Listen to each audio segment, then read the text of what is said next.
Kwa kile nilichokuwa nakiona kinamwagwa katika anga la Tanzania ni neema ambayo imeachiliwa katika mioyo ya watu. Hiyo neema haijamwagwa kwa Chadema peke yake. Hiyo neema imemwagwa ndani ya CCM. Hiyo neema imemwagwa Chadema. Hiyo neema imemwagwa ACT Wazalendo. Hiyo neema imemwagwa NCCR Mageuzi. Hiyo neema imemwagwa kafu, na imemwagwa kwa watu wote nchini Tanzania. Kwa hiyo hakuna kiongozi atakayewaaminisha wa Tanzania ya kwamba nimefanya 1, 2, 3 kwa sababu tayari roho ya maamuzi Mungu ameshaiachilia kwa wananchi wa Tanzania. Bwana Yesu asifiwe, mwana wa Mungu, mahali popote unaponisikiliza. Kwa majina naitwa Apostle Justin Semba, na leo imekuwa tena ni siku nyingine, siku nzuri ambayo Mungu ameniambia nije niseme na wewe unayenitazama.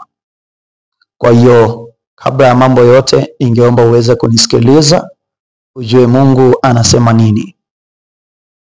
Sijajua ni kwa sababu gani tunapewa maono makubwa juu ya nchi ya Tanzania na juu ya Afrika Mashariki, lakini kila tunapoangalia maono katika nchi ya Tanzania tunaona kuna vitu ambavyo haviendi sawa. Tunaona kuna vitu ambavyo haviendi sawa. Nataka tu nikwambie ya kwamba nimeona mambo mengi sana juu ya nchi ya Tanzania, lakini Mungu amenisii nije niwaonye viongozi wa Tanzania mnaohitaji kuvunja amani, mnaohitaji kuharibu utulivu, ya kwamba imani, utulivu vinatakiwa vilindwe kwa nguvu. Mungu ameniambia katika maono ya kwamba hakuna kitu mnachoweza kukifanya kwa wakati huu.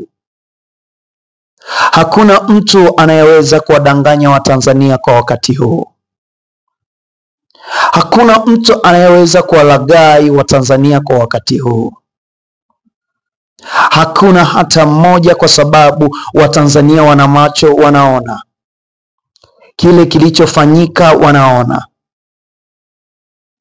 Sasa hivi jinsi ambavyo Mungu ameachilia neema ya ajabu, akaniambia ya kwamba hakuna kiongozi ambaye anaweza akawahamasisha watu kukutana au kuandamana au kukutanika ili waweze wananchi hawa kuishawishi serikali kuweza kufanya vile vitu ambavyo wao wanaona ni sahihi. Lakini Mungu akaniambia kitu kimoja, ya kwamba maamuzi yapo ndani ya Watanzania. Viongozi wanagombea ubunge, wanagombea udiwani, wanagombea uraisi, wanagombea vyeo mbalimbali katika nchi ya Tanzania. Mungu amenituma, ameniambia nije niseme na wewe mtu unayenisikiliza hapa, ya kwamba hakuna kiongozi ambaye anaweza akaenda kwa waganga akashinda kuiteka mioyo ya Watanzania. Hakuna kiongozi ambaye atatoa kafara ili kuiteka mioyo ya Watanzania, kwa sababu Watanzania, Mungu ameachilia neema ya ajabu katika anga la Tanzania. Nikaona vitu vinamwagwa kama unga unamwagwa katika anga la Tanzania. Nikajaribu kumuuliza Mungu, Roho Mtakatifu, ni nini hicho kinamwagwa katika anga la Tanzania? Mungu akanambia, hiyo unayoiona ni unga, lakini kwangu mimi naiona ni neema ya ajabu, neema ya uvumilivu mpaka kipindi cha maamuzi kitakapofika. Kwa unaweza ukatumia nguvu, unaweza ukatumia mabavu, unaweza ukatumia uchawi, unaweza ukatumia fedha, lakini vyote hivyo vikagonga mwamba, kwa sababu Mungu tayari kuna jambo lake special ambalo anaenda kulifanya katika nchi ya Tanzania. Ukitumia nguvu, utumie uchawi, utumie kafara, utumie fedha, utumie maneno ya ushawishi, ukizani ya kwamba pengine unaweza ukashinda katika uchaguzi wa mwaka 2025, 2030, nataka nikwambie ya kwamba Mungu ameiachilia neema ambayo hiyo neema itamsaidia mtu kufanya maamuzi sahihi, ambayo hayo maamuzi kiti cha enzi kimekusudia. Kwa hiyo Mungu ameniambia ya kwamba mtaumizana bure, mtatoa machozi bure, lakini jambo lake litasimama, jambo lake litatokea, kwa sababu Mungu ndiye Mungu wa wote wenye mwili. Mungu ni Mungu mwenye nguvu. Mungu sio mtu ambaye anaweza ukaringanisha mawazo yake yeye na ya kwako. Nataka nikwambie kitu, mwana wa Mungu unayenisikiliza. Ukisoma habari za Daudi, unaona kabisa kwamba ni namna gani ambavyo Sauli alikuwa akitaka kumuua Daudi. Unaona kabisa kwamba Sauli alikuwa ana njama nyingi za kumuua Daudi. Kumbuka huo, unaposema mke wa Daudi alikuwa ni mtoto wa Sauli. Unapomwangalia Jonathan, unajua kabisa kwamba ni mtoto wa Sauli. Unapoangalia jeshi, unakuta lipo upande wa Sauli. Lakini inapokuja neema ya Mungu juu ya mtu fulani, hata ukitaka kutoa uhai wake inashindikana. Kwa sababu kusudi la Mungu ni lazima litimie juu ya mtu husika ambaye ana hatima fulani katika ulimwengu huu. Kila mtu unayemwona, hata wewe unayenisikiliza, kila mtu unayemwona ukimfanyia ubaya, ukimfanyia wema, jua akuja duniani bure. Kuna kusudi ambalo Mungu aliweka ndani ya mtu huyo. Kila jambo ambalo linafanyika katika ulimwengu wa roho, ulimwengu wa giza, ulimwengu wa nuru, jua Mungu amepanga vitu hivyo viweze kutokea.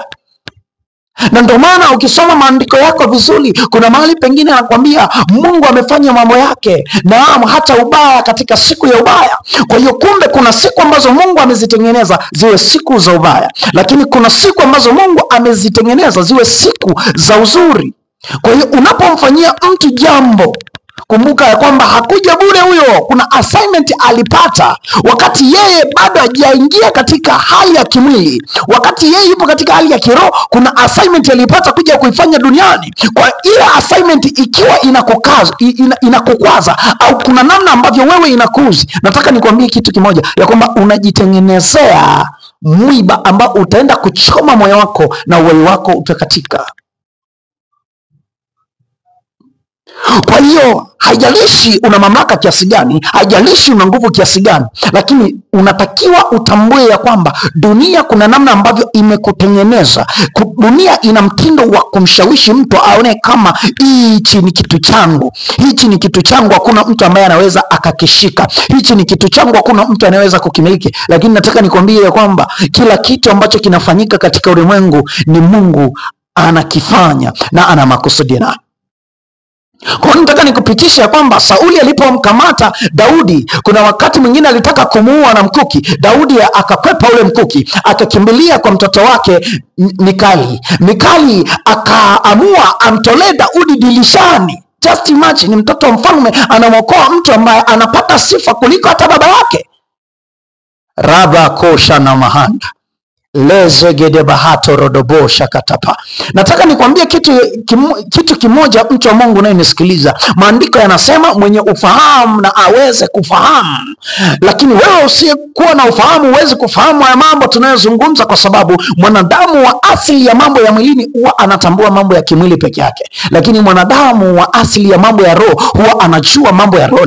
Kwa hiyo wale walaoni wanajua nini ambacho nazungumza, lakini wale wa kimwili hawawezi kujua nini ambacho nakizungumza. Nakwambiaje wewe mtu wa roho ya kwamba Sauli alipotaka kumuua Daudi, haijalishi mamlaka zilikuwa upande wa Sauli kiasi gani, kwa sababu Sauli alikuwa mfalme, lakini neema ya Mungu kwa sababu ilipitishwa kwa Daudi, nataka nikwambie ya kwamba hilo jambo halikufanikiwa. Kuna wakati mwingine unakuta Daudi yupo nyuma ya mfalme Sauli na akashika kitambaa akamwambia, ewe mfalme Sauli, nilingeweza kukuua, maisha yako yalikuwa katika mikono yangu, lakini sijaweza kufanya hivyo. Raba kosha na mahanda. Nataka nikwambie kitu kimoja, ya kwamba katika magumu ukuu wa Mungu huwa unaonekana. Unapojiona wewe una mamlaka na kila mtu yupo upande wako, nataka nikwambie ya kwamba kuna namna ambavyo pia unatakiwa utegemee nguvu ya Mungu. Ukitegemea nguvu ya Mungu, itimisi kwamba yale mambo Mungu ambayo ameyataka sisi tuyafanye, inatakiwa uyafanye. Ujumbe huu ni ujumbe kwa Watanzania wote, ya kwamba amelaaniwa mtu yule amtegemeaye mwanadamu kuwa ngao yake. Amelaaniwa, amelaaniwa. Nasema tena amelaaniwa mtu yule ambaye anamfanya mwanadamu kuwa ngao yake na ulinzi wake. Inawezekana unaona mamlaka zipo upande wako, inawezekana unaona fedha zipo upande wako, unaweza kufanya chochote ambacho unajisikia, lakini nataka nikwambie kwamba yuko Mungu ambaye anaweza kufanya kitu chochote ambacho wewe hauwezi kukifanya.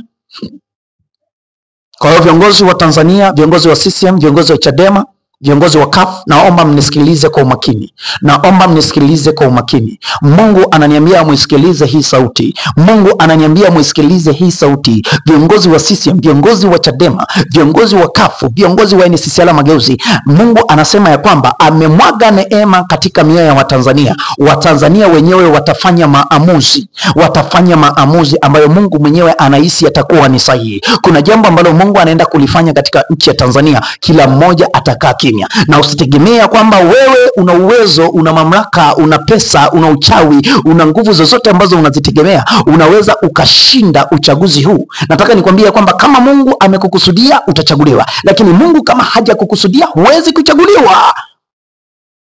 Raba kosha na mahanda. Wewe unayenisikiliza ubarikiwe sana. Bila shaka umenielewa. Bila shaka utatafakari maneno yangu. Share kwa watu kadri unavyoweza na Mungu wa mbinguni atakubariki sana. Jina langu naitwa Apostle Justin Semba. Kwa sasa niko Zambia, lakini nimekulia Tanzania, nimezaliwa Tanzania. Na haya ndiyo maono ambayo nimeyapata. Maono makubwa juu ya kumwagwa kwa neema katika anga la Tanzania. Kwa hiyo Mungu ananiambia niwaambie viongozi ya kwamba muwaache wa Tanzania, wao ndio watafanya maamuzi, kwa sababu kuna kitu special katika ulimwengu wa roho kimepitishwa katika mioyo ya Watanzania. Wao ndio wanajua ni nani anafaa, ni nani hafai. Kwa hiyo mivutano, hayo maumizano ambayo mnaumizana kwa Mungu hayana maana sana, lakini maamuzi yapo ndani ya mioyo ya Watanzania. Nilitoa unabii siku chache zilizopita, nikawaambia ya kwamba unaweza ukatalisha maisha yako, unaweza ukajiponza kwa mambo ambayo sio sahihi. Wewe kaa utulie, siku ya kufanya maamuzi ufanye maamuzi, kwa sababu Mungu ameiachilia neema hiyo. Kwa hiyo Mungu wa mbinguni akubariki sana wewe ambaye umeweza kunielewa, japo nimezungumza kwa mifano mingi, lakini wewe ambaye unaweza elewa hichi kitu ambacho Mungu ananena na wewe. Ubarikiwe sana na nikutakia wakati mwema.